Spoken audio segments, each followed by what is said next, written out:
We're at the Alamo in San Antonio, Texas in October of 2023.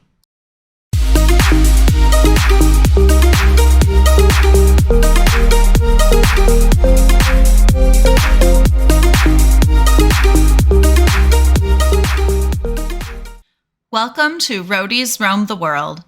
We're Kit and Rebecca Rodemeyer from St. Louis, Missouri, and we want to invite you along while we discover the Mexican-American history that helped shape San Antonio, Texas.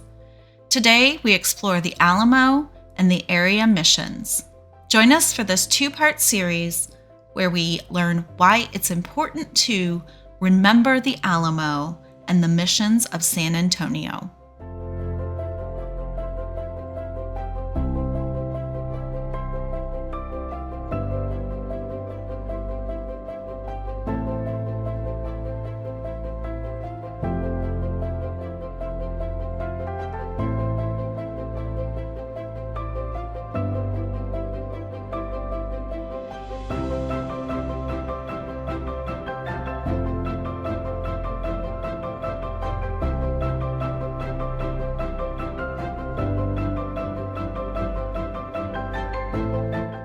We're starting at the Alamo, where we have a 10:30 a.m. walking tour booked. We have some time to kill before we tour, so we have a look around. The Alamo is an 18th century Franciscan mission in San Antonio, Texas, that was the site of a historic resistance effort by a small group of determined fighters for Texan independence from Mexico in 1836. The building was originally the chapel of Mission San Antonio de Valero, which was founded between 1716 and 1718 by Franciscans.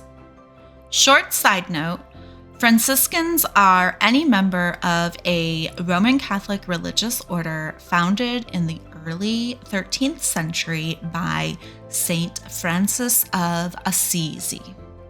The Franciscan order is one of the four great mendicant orders of the Church, and its members strive to cultivate the ideals of poverty and charity.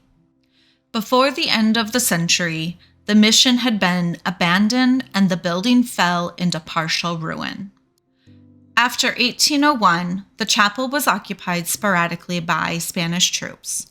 It was during that period that the chapel became popularly known as the Alamo because of the grove of cottonwood trees in which it stood. Alamo is the Spanish word for cottonwood. In December 1835, at the opening of the Texas Revolution, a detachment of Texan volunteers, many of whom were recent arrivals from the United States, drove a Mexican force from San Antonio and occupied the Alamo. Texan leaders, including Sam Houston, counseled the abandonment of San Antonio as impossible to defend with the small body of troops available. But the rugged bunch of volunteers at the Alamo refused to retire from their exposed position.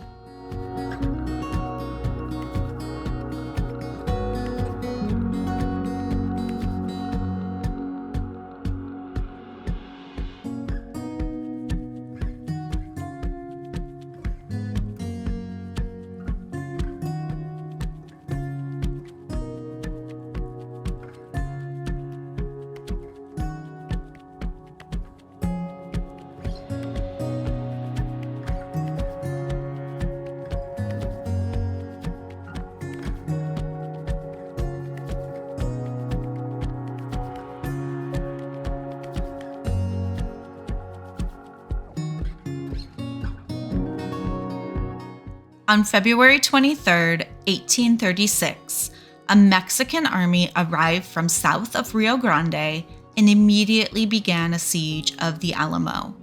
The small defending force of approximately 200 men was commanded by Colonel James Bowie and William B. Travis and included renowned frontiersman Davy Crockett. At the beginning of the siege, Travis dispatched to the people of Texas and all Americans in the world an impassioned letter requesting support. For 13 days, the Alamo's defenders held out, but on the morning of March 6, the Mexicans stormed through a breach in the outer wall of the courtyard and overwhelmed the Texan forces. Santa Anna, general of the Mexican army, ordered no prisoners be taken, and virtually all the defenders were slain. Only about 15, mostly women and children, were spared.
Although the Texan defenders suffered defeat, the siege at the Alamo became for Texans a symbol of heroic resistance.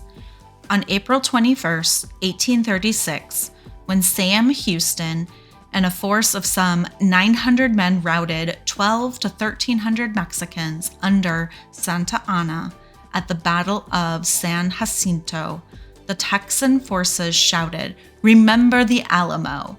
That popularized battle cry later was used by U.S. soldiers in the Mexican-American War of 1846 to 1848. The Alamo and its adjacent buildings have been restored and are maintained as a historic site. In 2015, the Alamo, along with 4 other 18th century Spanish missions nearby and a historic ranch to the southeast in Floresville, were collectively designated a UNESCO World Heritage Site.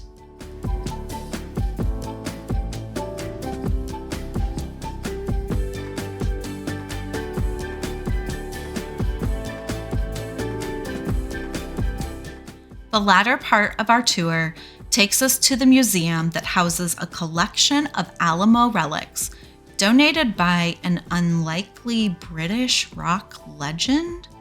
That's right, Phil Collins is a huge Alamo enthusiast. Phil told a journalist for the History Channel that as a 5-year-old boy growing up in a London suburb, he became enthralled by the Walt Disney series Davy Crockett, King of the Wild Frontier. His grandmother even cut up a fur coat to craft a makeshift coonskin cap like that worn by actor Fess Parker on the Disney series. When the musician's wife gave him a receipt for a saddle purchased by John W. Smith, one of the couriers dispatched by Lieutenant Colonel William B. Travis during the siege of the Alamo, as a Christmas gift, it became the seed for what has sprouted into what is likely the world's largest private collection of Alamo relics. Among the hundreds of artifacts that Collins has purchased are one of Crockett's 4 known rifles and his fringed leather shot pouch, a knife that belonged to Jim Bowie, Sam Houston's snuff box, and a sword once brandished by Mexican General Antonio Lopez de Santa Anna. In 2012, Collins wrote a 416-page coffee table book, The Alamo and Beyond, a collector's journey, that documents his collection, and he shot a short documentary, Phil Collins and the Wild Frontier, which chronicles his book tour through Texas.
Thank you for coming to see this display.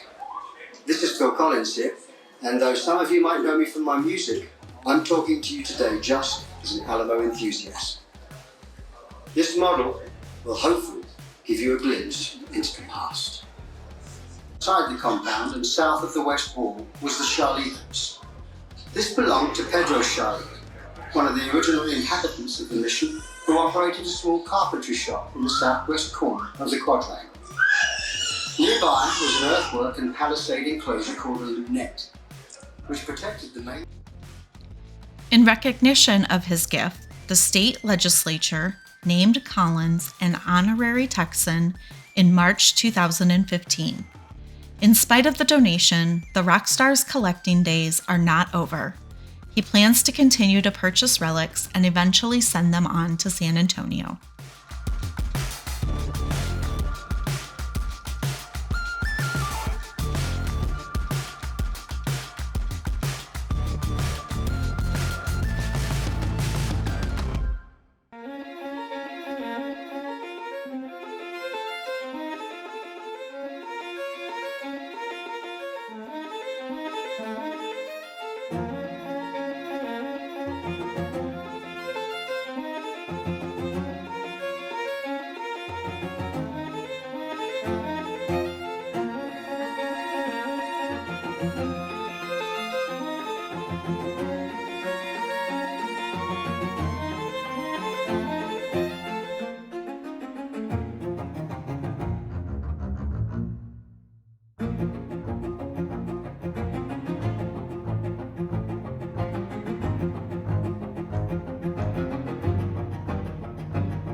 Join us next time on Roadies Roam the World while we visit the 4 missions in San Antonio, Texas.